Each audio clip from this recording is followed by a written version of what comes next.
Our next topic is TCP and IP, Transmission Control Protocol and Internet Protocol.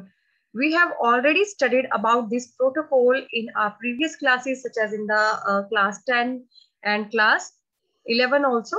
So what is TCP? सबसे पहले TCP करता क्या है कि आपका जो डाटा होता है या आप कुछ भी सेंड करने वाले हो, whether it is a audio message, whether it is a video message, आप कुछ भी सेंड करने वाले हो, उस डाटा को वो पैकेट्स में डिवाइड करते हैं, because it is not possible to send a huge amount of data directly over the internet. ठीक है, डायरेक्टली नहीं पॉसिबल होता इतने सारे डाटा को इंटरनेट पे सेंड करना. सो क्या किया जाता है, इस डाटा को पैकेट्स में डिवाइड किया जाता है, and that is done by the help with the help of TCP. Right, जो पैकेट्स को डिवाइड कर दिया, उन पैकेट्स को एड्रेस जो असाइन करता है वो आईपी असाइन करता है. आईपी उनको रूट करता है. ठीक है, रूटिंग टेबल के थ्रू इनकी रूटिंग की जाती है कि डाटा जो है वो कौन से रूट से होके आपके डेस्टिनेशन तक पहुंचेगा. TCP breaks the data into different packets. One packet can consider of almost 1500 characters. Okay, 1500 characters तक एक पैकेट में आ सकते हैं, मतलब कुछ केबी तक हम बोल सकते हैं 1500 केबी तक एक पैकेट जो है वो कंसिस्ट कर सकता है. तो वैसे डिफरेंट छोटे छोटे, वो डिपेंड करता है आपका मैसेज कितना बड़ा है, उतने ही पैकेट्स बनाए जाएंगे. ठीक है, और टीसीपी का एक और काम है कि पहले तो वो पैकेट्स को ब्रेक कर देता है. जो डेस्टिनेशन एंड पे वो सारे पैकेट्स अलग अलग टाइम पे पहुंचते हैं. पैकेट नंबर 1 नहीं पहुंचेगा, जरूरी है पहले. ठीक है, हो सकता है आपका पैकेट नंबर 8 पहले पहुंचा, फिर 1 आया, फिर 5 आया, फिर 2 आया, फिर 6 आया, फिर 7 आया, इस तरह से. तो जिस तरह से उसने पैकेट्स को ब्रेक किया था, उसी तरह से वो पैकेट्स को असेंबल भी वहीं पे करेगा. सो टीसीपी और आईपी ये दोनों एंड्स पे काम करते हैं. राइट, तो टीसीपी वहां पे जाके उन पैकेट्स को रीअसेंबल करेगा. जो आप अपने फोन पे वीडियो देखते हो तो पहले वो आप बोलते ना वीडियो लोड हो रहा है अभी, that is exactly the TCP is assembling that packets. वो पैकेट्स पहुंच तो गए हैं, लेकिन उन पैकेट्स को असेंबलिंग करने का काम हो रहा होता है. तो वैसे ही जब मैं आपको वीडियो सेंड करती हूँ और वीडियो वो अपलोड होने में टाइम लेता है, it mean that is TCP is in the progress. ठीक है, टीसीपी का काम प्रोग्रेस पे चल रहा है. तो टीसीपी उन पैकेट्स को ब्रेक कर रहा है. उसके बाद आईपी जो है उनको डेस्टिनेशन एड्रेस तक रूट करेगा, उनको एड्रेस देगा कि जाना कहाँ है. So TCP and IP is majorly the backbone of the internet. अब कॉमन कॉन्फ़िगरेशन एलिमेंट्स जो हैं वो टीसीपी आईपी के, और उनके पर्पस क्या है वो हम अभी देखेंगे. सो सबसे पहले आईपी एड्रेस. आईपी एड्रेस क्या होता है इसके बारे में हम कल पढ़ चुके हैं बहुत अच्छे से, हमने 2 लेक्चर किए हैं आईपी एड्रेस के बारे में. तो सबसे पहले जो आईपी एड्रेस है वो unique identifying string expressed as 4 decimal numbers ranging from 0 to 255. So 0 से लेके 255 तक जो है हमारे आईपी एड्रेस के हर ऑक्टेट में हम डिजिट्स रख सकते हैं, 0 से लेके 255 रेंज तक. और ये चारों ऑक्टेट्स जो है इनको पीरियड से सेपरेट किया जाता है. वो जो डॉट लगा होता है ना बीच में, that is known as period. Okay, so 4 octets होते हैं, 8 बिट्स हर ऑक्टेट की होती है, और टोटल लेंथ कितनी होती है बेटा? 32 बिट्स. ओके, 32 बिट्स जो है वो टोटल लेंथ रहती है आपके पूरे एड्रेस की. और ये जो फॉर्मेट है इसको हम बोलते हैं डॉटेड क्वाड नोटेशन. डॉटेड क्यों? जो बीच में डॉट लगा होता है उसकी वजह से. क्वाड मतलब 4 ऑक्टेट्स. नोटेशन मतलब उसका बताने का तरीका, किस तरह से उसको शो किया गया है, that is called the notation. IP address we did. So next important आती है चीज नेट मास्किंग क्या होती है. सो फॉर एग्जाम्पल अगर मैं यहाँ पे लिख रही हूँ 128.1.2. So can you tell me which class IP address is this? Yes, this is a class A IP address. How did you recognize it? You recognize it from the first octet, right? Okay, because 12 है और first octet की जो range होती है हमारे पास वो होती है 0 से लेके 126 तक. कैन यू टेल मी कि इसके नेटवर्क पोर्शन के लिए कितनी बिट्स असाइन है? Yes, first octet is defined for the network bits. ये नेटवर्क पोर्शन है, ये जो है 12. ठीक है, बाकी के जो 3 बचते हैं ये होस्ट के लिए अवेलेबल है क्लास ए में. तो इसको हम किस तरह से, इसका नेट मास्क कैसे बता सकते हैं कि इसका नेट मास्क क्या है? तो इसका नेट मास्क बताने के लिए ये जो मैंने एड्रेस लिखा था, इसका नेट मास्क रहेगा 255.0.0.0. व्हाई? बिकॉज नेटवर्क के लिए सिर्फ एक ऑक्टेट अवेलेबल है. So this is the net mask of the class A IP address.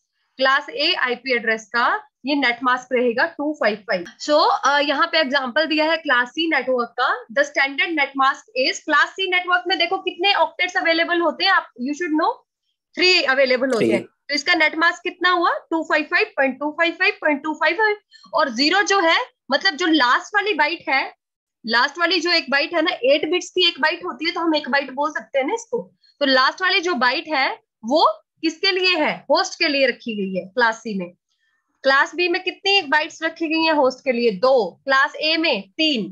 ठीक है. तो ये क्लास सी का एग्जांपल था. यहाँ पे इसका नेट मास्क जो होगा वो होगा 255.255.255. ओके. तो नेट मास्क जनरली क्या होता है, ये लोकल बिट मास्क होता है जो आईपी एड्रेस में से आपका नेटवर्क का पोर्शन अलग करके आपको शो करता है कि ये आपका नेट मास्क है. आपके नेट मास्क को जस्ट एक मास्किंग कर देता है आपके नेटवर्क एड्रेस की. होस्ट के साथ उसको कोई लेना देना नहीं होता है.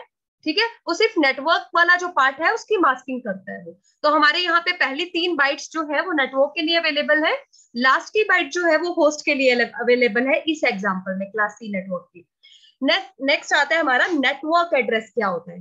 ठीक है. तो ऑब्वियसली ये आप सबको पता है नेटवर्क एड्रेस क्या होता है. यहाँ पे आप एग्जांपल देख लो. यहाँ पे आपको क्लास ए का एग्जांपल जो है वो गिवन है 12.128.1.2. ये क्लास ए है हमारी बिकॉज यहाँ पे 12 है फर्स्ट ऑक्टेट में. सो उसके बाद क्लास ए नेटवर्क किसको करेगा as a network address use, सिर्फ फर्स्ट ऑक्टेट को ही करेगा ना.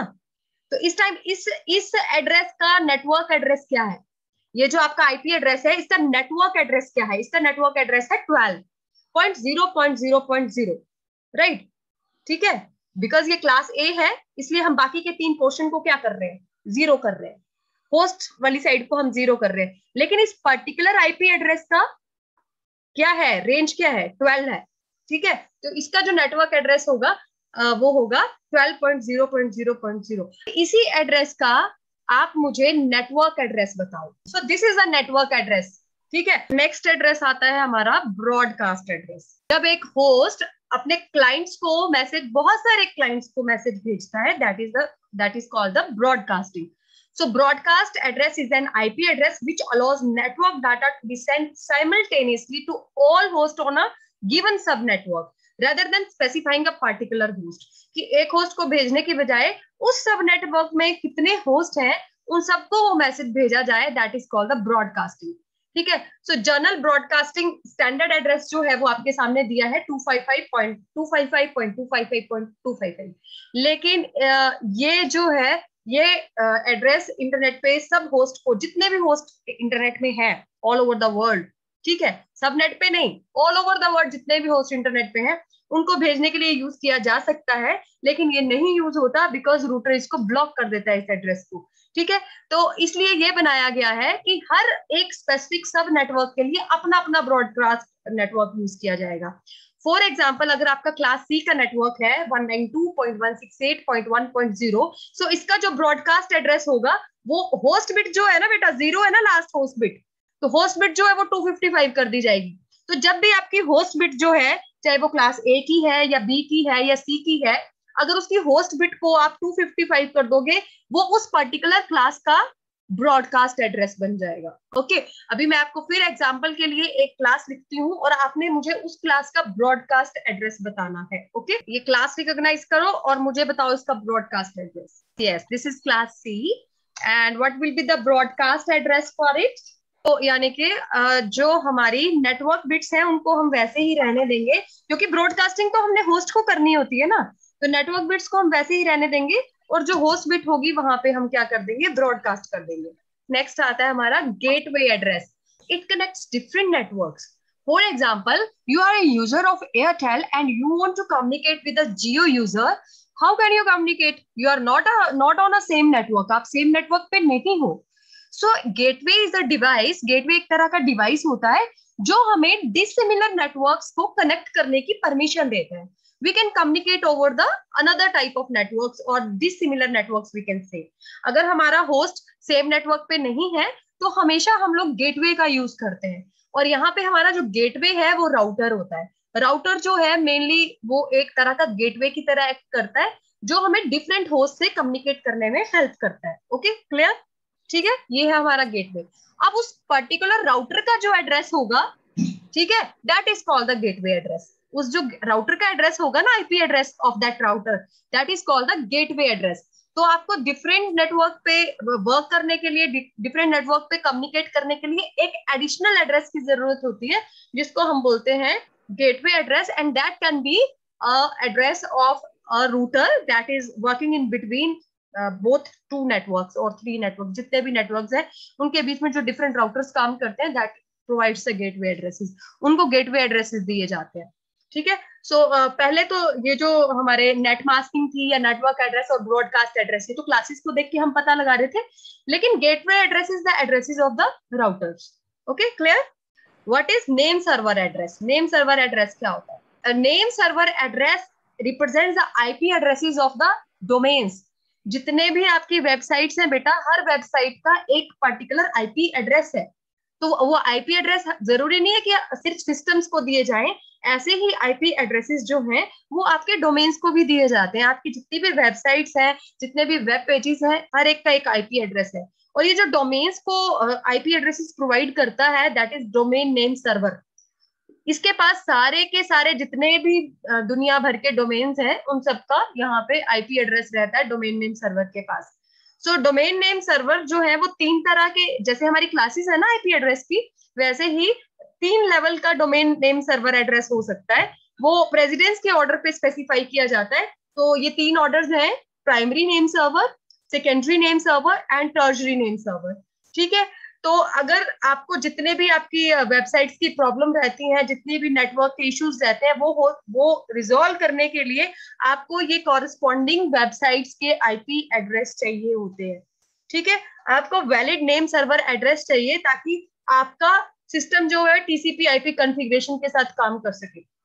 फॉर एग्जाम्पल, अगर अभी मैं कोई वेबसाइट पे ब्राउज कर रही हूँ, obviously I am working on the backbone, हम टीसीपी आईपी के ऊपर ही काम कर रहे हैं, काम तो हम प्रोटोकॉल के ऊपर कर रहे हैं, लेकिन टीसीपी आईपी को भी क्या चाहिए? उसको आईपी एड्रेसेस चाहिए हर एक चीज के। अगर मुझे एक वेबसाइट को सर्व करना है तो TCP IP also needs the IP address of that particular website. हर एक वेबसाइट का आईपी एड्रेस होता है, और ये वेबसाइट्स को, इन डोमेन्स को आईपी एड्रेसेस प्रोवाइड करने का काम करती हैं डोमेन नेम सर्विसेज।